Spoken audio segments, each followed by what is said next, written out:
There are some strange bedfellows in the latest round of Bud Light boycotts. This is the focus group.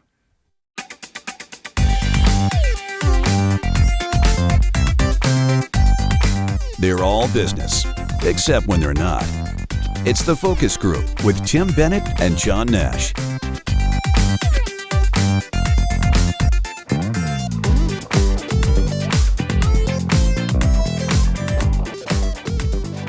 Buddy, and welcome to the focus group. Tim Bennett here, as always, with my good friend and co-host, Mr. John T. Nash.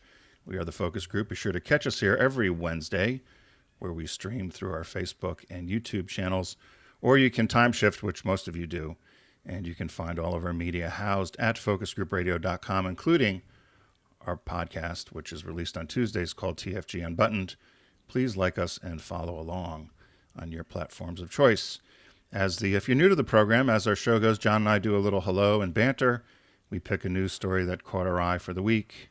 We visit with our friends from one of our sponsors, Deep Discount, and select a movie we think you should know about. And then we have a business birthday, which is unique to our show. We've been doing it now for 15 years. And then we have Shop Talk, which is usually around career or culture or consumer culture that we like to discuss. I think today's we're talking loneliness, John. Another epidemic, another pandemic, right? Yeah. So how are you doing? Doing well. As predicted, the way the weather works, it's like cold, rainy, warm. Warm. Yeah, summer's here. Spring is like kind of non-existent for a while, and then you get the summer. Do you have birdhouses upstate? Yeah, we do. We have a bunch. And have any birds moved in? Mm-hmm. Different size birds for different houses. Right. There's one above the guest house that every year we swear it's the same family, the same mommy and daddy birds set up shop, and they usually kick out a couple of little chicks, and the most fun is watching when the parents urge them out onto that little stick thing, time to fly. Little perch. Time for the bird to leave the nest. Time to fly. And you're like, oh, you poor thing. You're going to be pushed off the stick. Mm-hmm.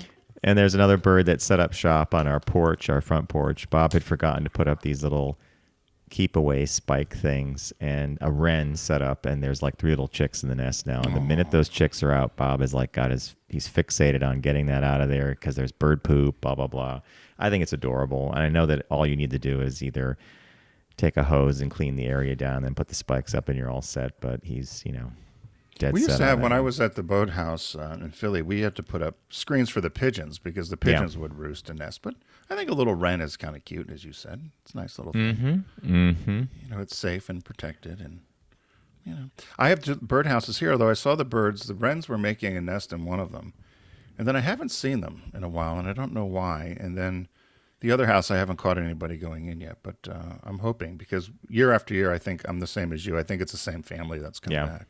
They know. They somehow know where to go, right? Yeah, I don't know how they figure it out, and I don't know how they build these nests. When I take them apart, I'm always marveled at a nest. I follow this group in Georgia called the Berry College Eagles, and there's this huge eagle nest, and they weigh about a ton or more. These nests are enormous. But I don't know how they start them. I guess you put one stick down, right? Stick by, So this is eagles' nests? Yeah, it's an eagle's. They're pretty big. Yeah, they're enormous, and I've been watching for a number of years. They usually hatch. The babies usually come.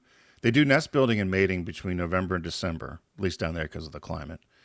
And then they lay the eggs late December, early January, and then they hatch sometime late January, early February, and then they raise these eaglets, and they bring all kinds of things to the nest. It could be a deer leg, it could be a bunny, fish, snakes, everything. Lots of, and then they're very gentle feeding the babies, and but it's amazing to me how they are so. I guess it's just innate how they take care of it. It is. There's an eagle's nest on one of my bike rides. I cross the George Washington Bridge and go up the river on the Jersey side along something called the Henry Hudson Drive. And now and then there are photographers that set up little chairs with these the long lenses, Yep. And one time it was really quiet. I came to a stop and I just said, what are you guys looking at? He goes, have a look. And so I looked through the camera, and the lens just got you so close to an eagle's nest, which there were 2 babies in the nest, and I think the mother was out like swooping over the river trying to dive for fish. But I just stare. It's just like you said. I stared at the nest for a while, and I'm like, how long did this take to build? Right. And it was in this perfect circular bowl. You know, like there's Yeah. a whole thing that happens. And I was like, wow, amazing. Well, then I watched these, I guess, ornithologists or whatever that comment, and there's certain sections of a nest. So it's the cradle, and they dig a little hole, like a bowl, so the babies are in there. And then they have an area they call the kitchen, which is where they put all the food and the squirrels and everything that they bring home. But yeah, it's amazing to me how nature works like that. But yeah, I like watching that stuff. When I lived in Chicago, I used to like going to Lincoln Park Zoo. I could watch the gorillas for hours and the apes. I They could were so watch dogs entertaining. and I could watch dogs and cats. There's Could you? a dog in our neighborhood that now that the weather is warmer, it's a Labrador, a white lab or yellow lab, and his owner just knows when he goes on a walk that he's going to be out for quite a while because there's a spot that dog hits, and he just stops and flops on his side and lays in the sun, and everybody that's pets funny. him, and the owner just lets the leash go and stands in the shade, and the dog just loves it. So I said to the owner one day, like, how long? He goes, 20, 25 minutes if I'm lucky. He said, but he will not move until he gets his sun thing and all the attention of the people. Yeah, dogs Animals, they're hysterical, right? They're funny. They know. So, Mr. Nash, what caught your eye this week? What caught your eye? Here's what Tim and John found. So I came across this weird article about we launch, payloads are launched into orbit all the time, almost on every other daily basis, small satellites, whatever it may be. And I came across this article about a rocket launch that failed, and it had aboard it 120 canisters that were the cremated remains of some loved ones, plus a bunch of experiments from NASA that they had collected from students who were doing this experiment thing. So the headline read, "Cremated remains of NASA astronaut recovered after failed launch of rocket." Up Aerospace is the company that does this. The launched its suborbital rocket on like 2 Mondays ago from Spaceport America. The rocket was carrying a dozen student experiments, and then it had 120 of these little canisters that were the remains of loved ones. And about 3 seconds after liftoff, so that's 1 and 2 and 3, the rocket suffered a fatal anomaly, and it, boom, blew up. Incredibly, the company, Up Aerospace, was able to recover the 120 capsules of the cremation remains and deliver them back to this company called Celestis, which is this company that you pay to have your loved one brought into space. And they were able to return them. Of course, the student experiments were lost. That payload, NASA was like, we're not going to worry about it because we have more students with more experiments coming down the road. But so Celestis was like, thank you to Up Aerospace for doing this. We were able to recover everything. And especially this, there was a NASA scientist and a couple other, I guess famous people were on board. But I thought it was just such a weird thing because I've never heard of this before. I'm sure it happens. No, I never did either. But I was wondering, so the plan had the rocket not failed would have just been that these went into space and then what? They get into an orbit, or did they just dissolve as they get? I don't know. So what's the end game? They said here it's a suborbital rocket. So here's what I think happens. Orbit means stability. You're going around the planet like a satellite. My suspicion is this thing goes up to a certain height, the payload's released, it might orbit the planet a little bit, but it's suborbital, so you're not quite at that part where you're going to self-sustain going around the planet, and I think all this stuff burns up on re-entry. Does that sound like a feasible? No, I was just going to say that's probably, I wonder what it costs to get your remains on there. I don't know, would you do that? You should be dead, but, I don't know get dumped over the Pacific somewhere. So here's the thing. What's the difference between having your ashes dumped in the ocean or launched into orbit and having them burn up again on the way in? You're still going to end up as part of the whole system, right? Yeah, that's a good point. So they said here that the NASA astronauts, there was the cremated remains of NASA astronaut Philip K. Chapman, who died in April of 2020, as well as chemist Louise Ann Odine, were on that particular payload. Then, of course, they didn't mention anybody else, so that maybe they were not luminaries at all, but people who just paid to have their ashes put in orbit. When James Doohan passed away, he was Scotty on Star Trek. I think they did that with his ashes as well. I think they launched them into a suborbital thing. Oh, yeah, I don't know. I guess we all die. I came to that realization the other day on the sofa. Somebody was talking. Everybody dies. I never really thought about it recently, but I thought, where would I put my? I plan to be cremated, but where would I put my ashes? Have you heard of this Swedish death cleaning thing? I don't know if I have. Which one's that? There was a book about the art of the Swedish death cleansing or death cleaning thing, and Amy Poehler turned it into a show that's on, I think it's on Hulu. It's sort of I don't know. We watched the first episode. The idea is that while you are alive, you remove things that have no bearing, that you no longer have use for. You're trying to, in other words, clean up your life for the people who remain if you pass. My grandmother in Canada did that, boy. Well, yeah, she was down to a spoon, a fork, a knife, a bowl. Nothing. So she might have read the death cleansing thing. So we watched this show, and it was kind of a combination of Marie Kondo, right. Does It Give You Joy, meets hoarders, but in reverse, because the people weren't necessarily hoarders, but they had a lot of stuff around. We were disappointed. Let's just put it that way. Anyway, it's one of those things about, a lot of that show is talking about, well, you're going to be dead someday. Just like what you were saying. You're laying on the couch and you're like, okay, I think you're going to be dead. What are you going to do?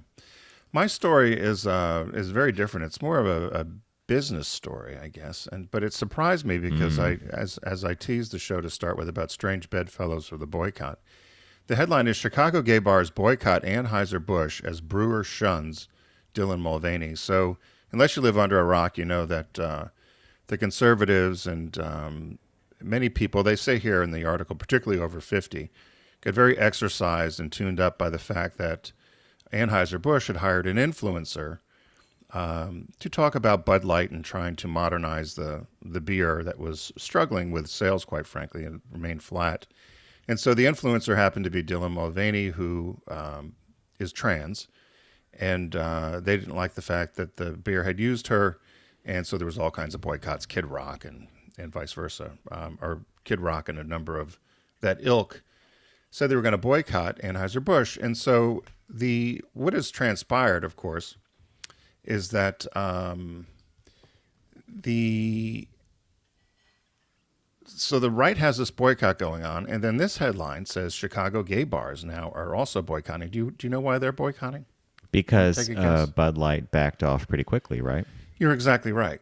And so I was surprised to hear that they were backing off from having the beer as well. So here we've got the evangelicals on one side, and the conservatives are boycotting the beer for using the trans person. And now because Anheuser-Busch actually let the two marketing people go, the story also talks about how they've also released the agency that came up with the idea, but they wouldn't give the agency's name. And so this group of gay bars in Chicago said, listen, if you're not, you for years, Sidetracks in particular, which is a very famous bar in Chicago, they said for 41 years we've supported alcohol and brands that were very supportive of the LGBTQ community.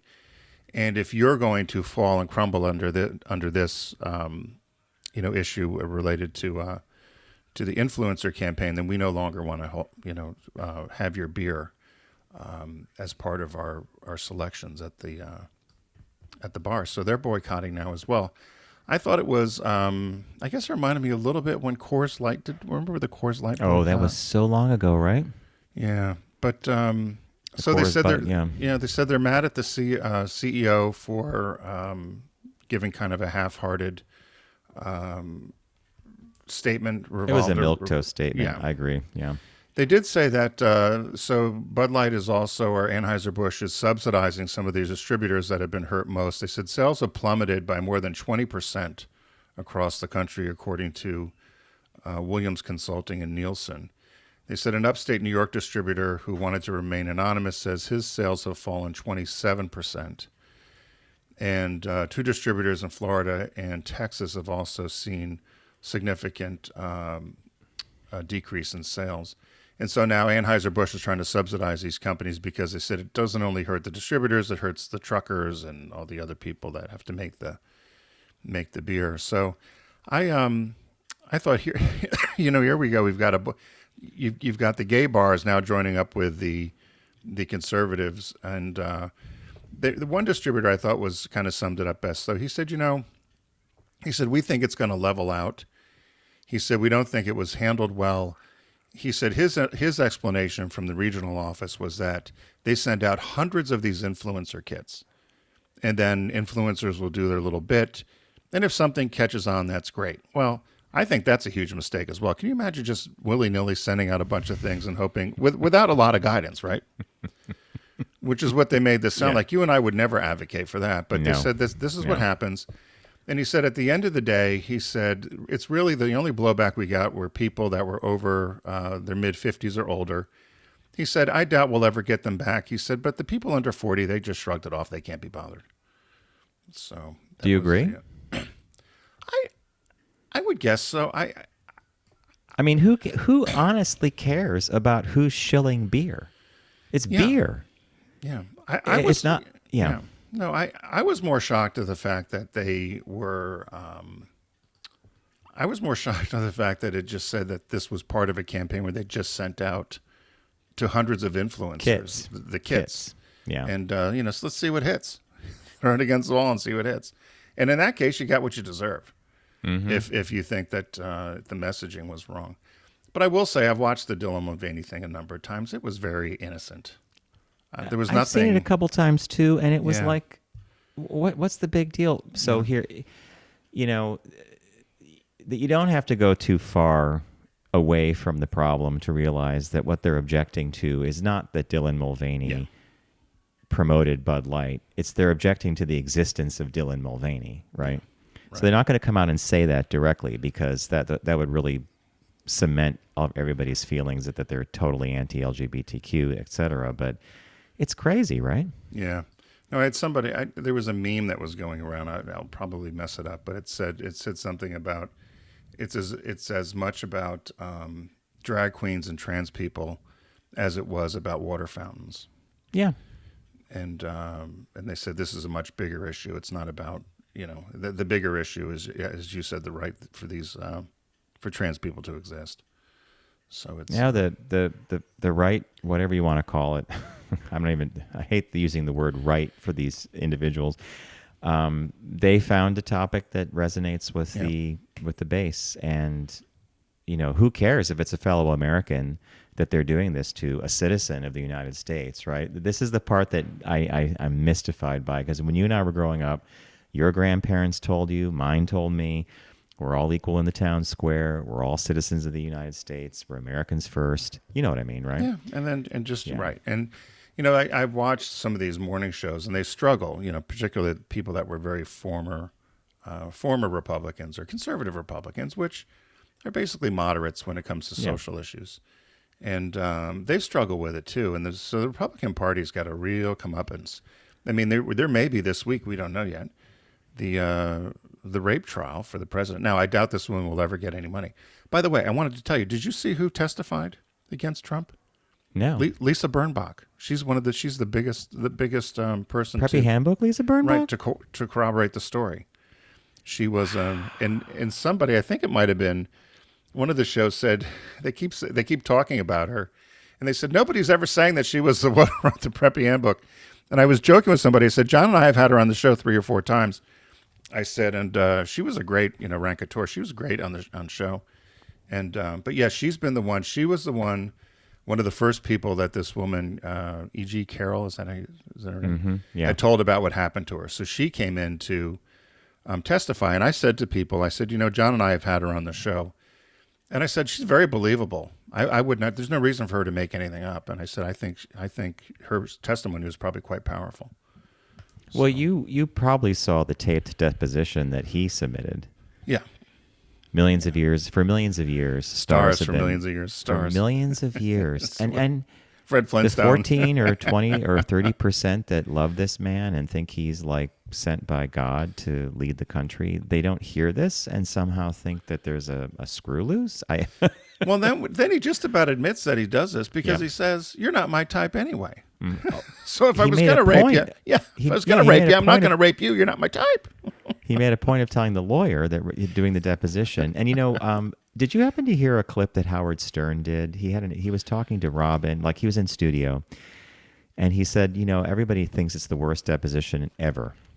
He said, any lawyer will tell you that when you're going into a deposition, you answer yes, no, I don't know, or I don't remember. Yes, and that's no, it. I don't remember. You don't Maybe. offer things. You don't look at the attorney taking the deposition saying, by the way, you're not my type. Just so you know, you're not my type. Well, he can't. That's the problem with Trump, right? That's why they don't want him to ever testify in anything, because he can't shut up, which, is ideal in that regard. And everybody thought he was, we all laughed at him when he was running because he could be entertaining, because he's an entertainer. But it wasn't funny when he became president because, you need that's a very serious job, as we all know. So my glasses are all fuzzy. I don't know what's going on. So that was the boycott there. Hey, many of you know that friends of ours here at Deep Discount have been with us for quite some time. You can get to Deep Discount by going to focusgroupradio.com, and you'll click on the Deep Discount logo. We'd like you to go through there so that you can. So that we get credit for directing you there. And they always have great sales going on. Right now, there's a sci-fi horror sale going on. And so you can find all of your great selections there of horror. I'm not a huge fan of the horror genre, but I did find some here in one in particular. I like psychological... Not gory. Paranormal thrillers. I'm not a big fan of people getting the gore put through wood chippers and. Yeah, I can't watch that stuff. I don't know why. Like I could watch Dr. Yeah. Pimple Popper. I turn my head and I see a reflection of the show, or I'll watch Bob's expression because he's absolutely fascinated by it. But yeah. So what did you find this week? So a movie came out a while ago, and it was called Vesper. It's called Vesper. And it aired either on AMC Network or like a network that we don't subscribe to, and it wasn't like a broadcast thing. It was on their streaming platform. Right. So Vesper is available at deep discount, and it's set after the collapse of Earth's ecosystem. Another dystopic film follows, and so there's a 13-year-old girl named Vesper, who uses her survival skills to subsist in the remnants of the strange and dangerous world with her ailing father, Darius. She locates a mysterious woman named Camellia, and alone and disoriented after an aerial crash, she agrees to help her find her missing companion, the woman that she finds, in exchange for safe passage to something called the Citadel, the dark central hub where oligarchs live in comfort thanks to state-of-the-art biotechnology. So it's like I read some great things about it. It looked really interesting. I never got a chance to see it, so it's on my list. It's Blu-ray is only $16.90, so it's like less than taking two people to the movies in here in New York. So I put Vesper on my list for a horror sci-fi film sale. Cool. I picked what John would say is one of the top 10 movies that all probably LGBT people should have in their collection or their library. Whatever Happened to Baby Jane? And this is a special anniversary edition, and it was released in 2012, but the original movie came out in 1962. It's a suspense, and they call it suspense horror mystery. But Betty Crawford and Betty Davis and Joan Crawford. Says they generate a high-voltage horror as show business sisters bound in fear and hate, a masterpiece of the macabre. Blu-ray for the first time. This also includes an extra disc with commentary, featurettes, documentaries, and more. So it's a 2-disc set, and it's $11.07, which is a great price. So great to add to your library, great to give as a gift. I was just watching a clip of Betty Davis.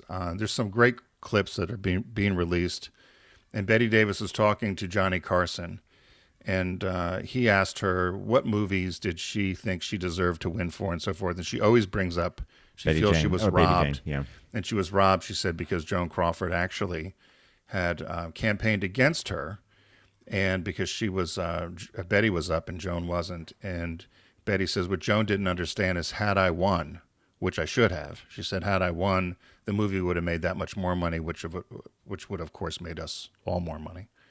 And so wasn't Joan in the background campaigning for a different actress, right? Yes, and I should remember who it was, and I don't. It wasn't but it was Vivian Lee, or wasn't. It was a different It was a different movie that came out, and yes, I should know, and I don't. But Betty Davis said she actually went all over the world with it. So the other woman wins the Oscar, and Joan kept it for a year. And Betty's telling the whole story. She says she traveled all over the world with this Oscar and said she was going to bathe it in the waters of the world. And then finally made it back to Manhattan and gave the woman her Oscar a year later. But that's the one where she goes right at it, where she says she said had she won that, she would have been the first person to have won 3. But instead it was... this is what ignited or culminated in the Divine Feud, right? There's books written about this. There's been shows about it. It's a classic. Yeah. So Katharine Hepburn ended up getting the 3 instead of... Okay. And the Bob Aldrich, the director of Whatever Happened to Baby Jane, went on to make Hush Hush Sweet Charlotte. Yeah. Which they were supposed to reprise their role, like they were supposed to be teamed up again, but instead Joan backed out at some point and Betty stayed on. Not quite as good. It's not a bad film, but I think Whatever Happened to Baby Jane is a classic. Yeah, no, it's great. So what was the new release this week? New release is a movie I do want to see. It's called All Quiet on the Western Front. Didn't this win a couple at the Academy Awards? I'm pretty sure. Yeah. It is I think it's subtitled because everything they're speaking German. It's World War I, 1917, and a group of small-town German teenagers and classmates enlist to fight for the Kaiser. And they get active combat in northern France, which, according to the description, would disabuse them of their romantic notions in harrowing ways. This is trench warfare. This is WW1. This is a gruesome... A lot of people died, and it was, typical of these wars. At the end of the day, you're like, what were we fighting for again? But this is supposed to be a remarkable film, great direction, great cinematography, and great performances. So that's the release this week. I highly recommend it. So as we said before, get to deepdiscount.com by getting to our site, focusgroupradio.com, and clicking on the Deep Discount logo. It's the sci-fi and horror sale. I picked a movie that's pretty recent. It's called Vesper, and this was released in 23, or like late 22, 23. And this aired on a network's streaming platform, which might have been AMC or something. And it got good reviews, but I'm not sure it got the viewers it should have. So you can pick this up on Blu-ray for $16.90. Tim picked Whatever Happened to Baby Jane. Fascinating and amazing Bob Aldrich film because the performances are... We've all seen parodies. This is like a classic. If you don't have it in your library, you really have to. You just have to have the physical disc in your library. And last but not least, we have a new release this week, and it's All Quiet on the Western Front, which is a collector's edition, Ultra 4K Ultra HD, available for $34.78. Amazing film. If you didn't catch it in theaters, this is the time to see it. So there you go. We want to thank Deep Discount. And again, focusgroupradio.com. Click on the Deep Discount logo and start your journey. Quick break here, and when we return, we're going to have a business birthday, only show in the universe that does that, and shop talk. So stay with us.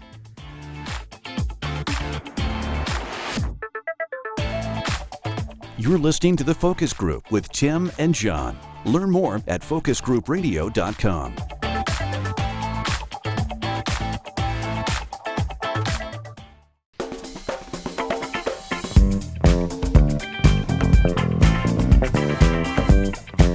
Now back to The Focus Group with Tim and John. Available pretty much everywhere.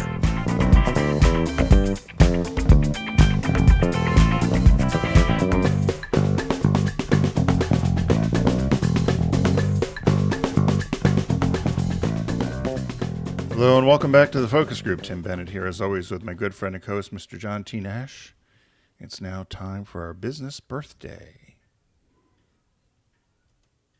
Everyone does celebrity birthday greetings, but the Focus Group is the only show in the universe that celebrates business birthdays. So born today, May 10th in 1843, was Edward Porter Williams. He's an American businessman who co-founded Sherwin-Williams Paint Company with Henry Sherwin. And born in Cleveland, Ohio, he got his bachelor's degree and his master's degree from the Case Western Reserve University. He ended up, though, having to immediately join, along with his brother, into the Civil War in the Army, and had fought with many of the faculty and students alike. They were assigned to Company B of the 85th Ohio Infantry. And so he had fought in the Civil War, and then he'd come back to Ohio and married a woman named Mary Louise Mason. And at the time, he and his brother had worked for a family in the glass business in Kent, Ohio. It's called Day and Williams. And so they did glass and glazing sort of thing. And he ended up investing, he took $15,000, which at that time, you have to think 1870, was a lot of money. And he joined in partnership with Henry Sherwin, who at the time was running a company or involved in a company called Truman Dunham Company.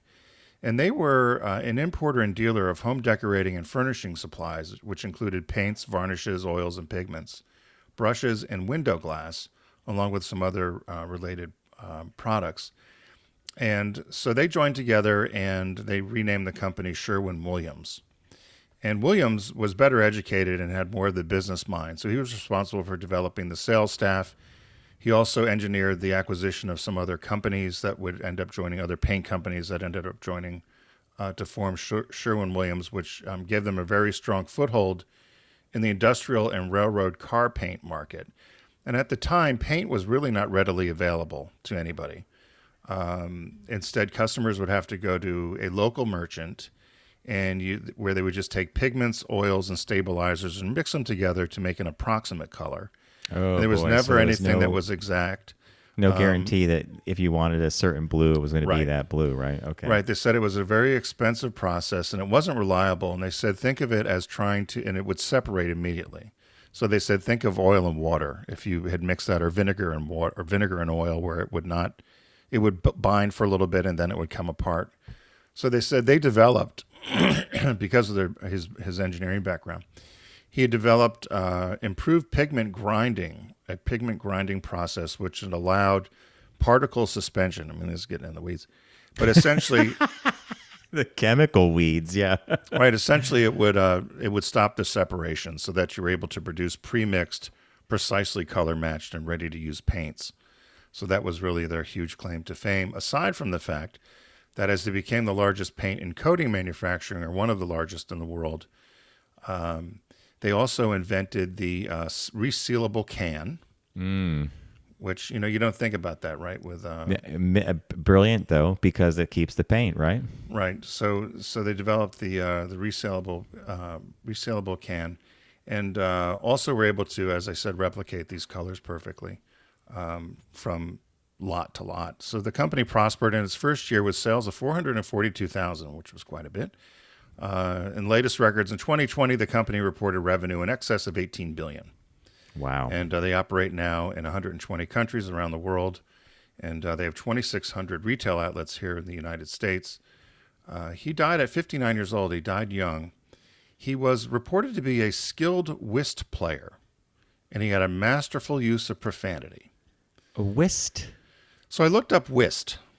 So it looked to me, it would be fun to play. Have you ever heard of it? I never heard of it. Neither have I, no. But it looked to me almost like, thing? It almost looked like war. So there's 4 people, and you have a partner across from you, and everybody has to lay down a card, and it has to be in the same suit. I thought you were going to tell me it was some kind of folk instrument that he was, like some kind of a bow and I don't know. It's a card game?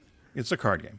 Okay. And so what they would do is so the 4 people, if say the suit was diamonds, and everybody had to put out a diamond if you had it, and the ace is high and the 2 is low, and so you take the trick each time.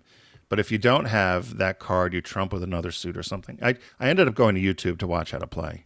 Okay. Because I was fascinated by it. Apparently, it was a very popular game in the late 1800s. So they said he was a skilled whist player and had a masterful use of profanity. So happy birthday to Edward Porter Williams, co-founder of the Sherwin-Williams Paint Company, which forever changed the landscape. I get a Sherwin. We use Sherwin-Williams paints on our house. And, actually, John P. Brown, John P. Brown? Mm-hmm. He actually had a color registered with Sherwin-Williams in Philly where I would go, and he would say, go get John P. Brown. And I said, ha, ha, ha. He says, no, really, it's there. So they actually had a color called John P. Brown. His own color. Yeah, his own color, his designer. It's like a chocolatey brown. And you could actually go there and say, like, John P. Brown, and they pull it up on the computer, and then they mix it, and then you get your can of John P. Brown. So, happy birthday, Mr. Porter. Do you Do you We're use paints? Benjamin Moore. Benjamin Moore, okay. Yeah, I mostly Benjamin Moore, and Sherwin-Williams obviously is. It all depends on your color palette, I suppose, these days, right? Yeah. What you need. I had used a when I first moved in Pennsylvania to my house there, I had used paint that I don't think they make it anymore, but it was from Ralph Lauren. Wow. And, Okay. It was almost like painting velvet on the wall, but it was very cool. Of course, nobody else liked it. I liked it. Did you do that in the den? Yeah, it was deep purple. Yeah, the aubergine color, right? And I had the designer at Subaru at the time, Brenda Robert was her name. She was a interior designer of automotive. And I said, I have this room. I want to watch TV. She goes, I got the perfect color for you. So she picks this color out for me, tells me where to go, and I get it. And I loved it, and the texture of it and everything I loved. And then I came back from a trip to Japan once, and the room was painted yellow. So,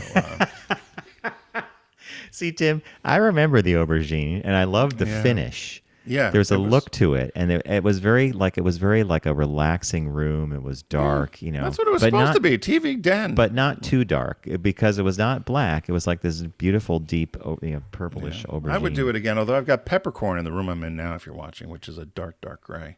Which became Peppercorn's hot after we picked it. It became a hot color. Yeah, peppercorns. I see a lot of houses upstate exterior using peppercorn Yeah.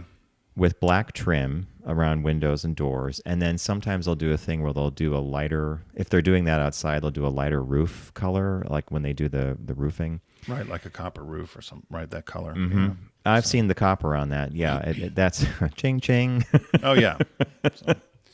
So hey, on our shop talk today, this is a quick one, but it revolves around loneliness. And I picked this because a woman across the street I know well, Joyce, she's in a writing class, and one of the topics they had to write about last week, she had talked to me about, was loneliness. And so when this popped up, this was in Fast Company, this article had popped up, and I thought, well, this is interesting. Maybe this is the hottest quote-unquote thing now. The headline is, Angry, Sick, and Alone, Social Isolation is as bad for your health as smoking 15 cigarettes a day. So they said that we've just gone through a pandemic, but the Surgeon General also released an advisory on the importance of social connection in an increasingly isolated society. The advisory defines social connection as our interactions and relationships and sense of connection as individuals and societies. It notes that social connection is on a spectrum, not a binary, and not a binary quality of being lonely or not lonely. And then they go through some of the highlights of, if you want to cover them. About I was loneliness. the big three areas that they covered were social participation is decreasing. Right. And it said polls show the percent of Americans who felt they could trust each other, that they could trust each other, dropped from 45 to 30% between 1972 and 2016. The average time alone has increased from 285 minutes in 2003 to 333 minutes a day in 2020. An average increase of about 1 day a month spent entirely alone. The decrease is particularly stark for people between the ages of 15 to 24. And that, again, was like, what? Yeah. For them, time with friends has decreased by 70% over the last 2 decades. That was a strange one to me. Did you react to that? I did. And, I did the math quick on the alone thing, and it was 5.5 hours a day people are alone. And that's certainly... I think for both you and I, if we're sitting at your desk, you're alone, right? I don't know if you talk to somebody on the phone, is that considered being alone? That's where you read my mind. So we interact during the day. You might go out to get something at the store. You're working for 3 or 4 hours at your computer. That's the one piece of data that's missing is how do they actually categorize loneliness? Like Right. as if you are completely cut off and isolated?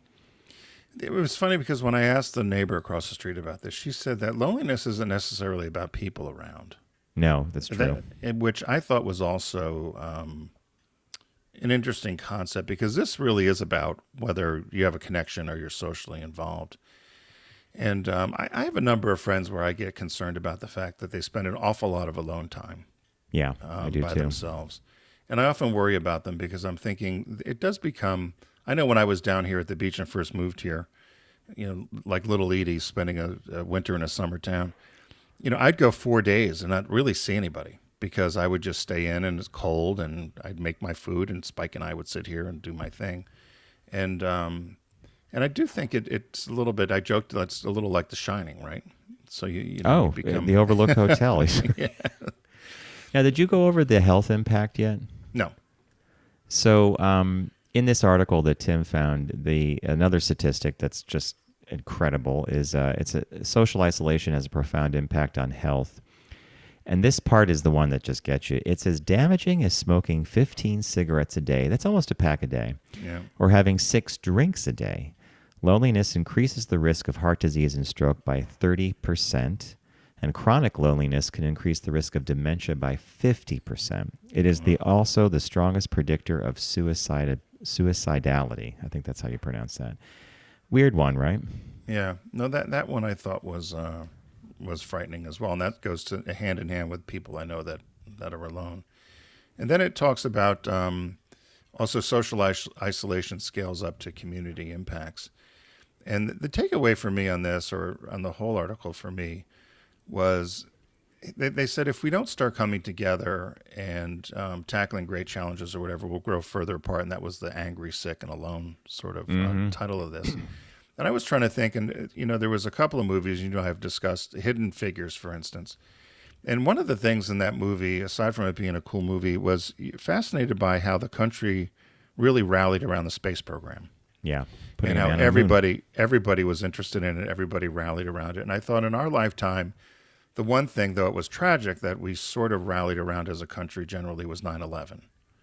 For a couple days, right? Right. And I was trying to think, are there things where the company really, or the country could rally around and have purpose for?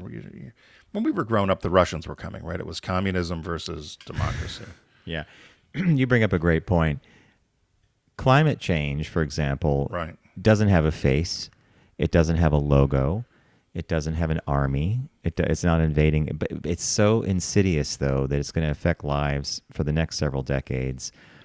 And yet we can't muster the will as a country to get behind green energy. Like, imagine if everybody's like, we want, it's just, yeah. Well, we don't teach science like we used to, right? No.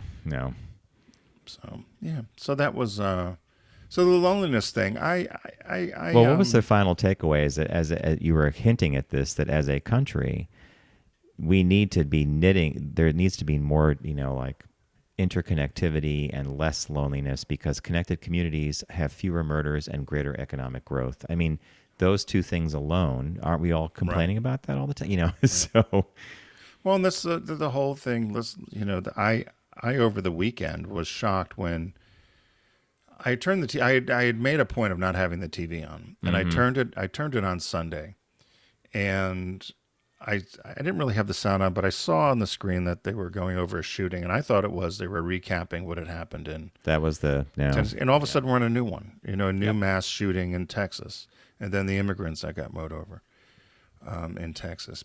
And then everybody goes to their sides again, and I just don't know. You and I talked about the March on Washington last week. I don't know when the company, I keep saying company, I don't know when the country is going to be fed up enough about this gun issue that people just take to the streets. Because, 80-90% of the population agrees there needs to be more controls, and people don't need to have assault weapons. Yeah. Or have access to them. That simple. If you want to shoot one, go to a range and shoot one, but you don't need one. I don't know. I don't know if we'll ever get to a point where we agree on that. Do you? What I always think about when it comes to this issue is why are you clinging to the Second Amendment? An interpretation of the Second Amendment, by the way, which was handed down to us by the former Antonin Scalia, right, who sort of just chose to ignore that well-organized militia portion of the amendment, which, if you read it completely, the conclusion most people come to is that the Constitution is suggesting that a state has the ability, they can raise a militia in defense of something, but that doesn't necessarily flow that everybody has a God-given right to own a gun. And even if you do say, and I have no problem with people having a firearm, especially the way we were raised. I learned how to shoot when I was young. I was trained by the NRA in Boy Scouts, and we had such respect and reverence for these, because they're dangerous, they can kill. But let's just play constitutional, like originalists, if you gave everybody one, what was available during the constitutional times was a musket, right? Musket. Maybe. Why is it so hard to agree that assault rifles are just not what we're doing like that? Why was that one thing impossible? Like, as if you say, because they do believe that if they do a ban on assault weapons, it's the beginning of a slippery slope and the government's going to come to take your guns. I just don't see that, and I don't know how you reach that conclusion, but I guess you hit the panic button, enough people don't do the research, don't care, and they just, the government's coming for my gun, right? Well, I'd like to buy a rocket launcher and a tank. Yeah. But I can't drive that on the street. But why can't Yeah. I don't know. Anyway, no, I just, the whole thing to me is just crazy. And I just... You I take just, off your shoes at the airport these days because some still. wacko, yeah. And your belt. And your belt. Yeah, okay, there we go. Yeah. And yet, if you're, 18? You have you can go and... Yeah, you and I can go buy assault rifles today if we wanted, a bunch of ammunition. Yeah. Hand them out to friends. So, yeah, no, it's crazy. It's crazy. I don't know. And I get so sick and tired of hearing these governors, these red states, talking about it's a mental health issue. As President Obama said, and I believe Bill Clinton had said too when he was president, we don't corner the market on crazy. And there's crazy people all over the world. Yeah, we're Joe different. Scarborough had that. He had a whole thing the other day. He said there are people in London, there are people in Belgium, but... Right. Where we're different is we have easy access to firearms. So let's not pretend it's yes, it may be a mental health issue, but then don't let the mentally deranged people get guns. Anyway. Yeah, well, unfortunately, you and I Go are not vote. going to solve this problem. Go vote. Vote. Go vote. Yeah. So wrapping up Shop Talk, get connected, see friends, and it helps strengthen the community when we have less loneliness going on. So we're going to wrap it up there, folks. Want to thank you again for joining us. Be sure to follow us on your platform of choice, and also check out focusgroupradio.com. You'll learn about the other podcast we do called TFG Unbuttoned. If you're an audio fan already, then it's probably in your feed if you're getting it through Spotify or Apple Podcasts. And again, a big thanks to Deep Discount. Deep Discount can be reached by going to focusgroupradio.com. Click on their logo. It's a horror and sci-fi sale. I picked a movie that came out recently called Vesper, which I think needed to be seen by more people. I can't wait to see it because I read good reviews. Tim picked all-time classic, Whatever Happened to Baby Jane. And All Quiet on the Western Front is the new release, and I highly recommend that film as well. So, everybody, we like to say, here we go, don't text and drive, arrive alive. And we will see you in the new week. So thanks again.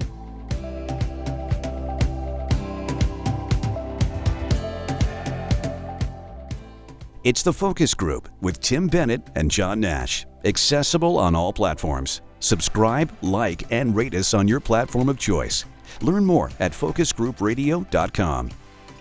That was a stunning focus group.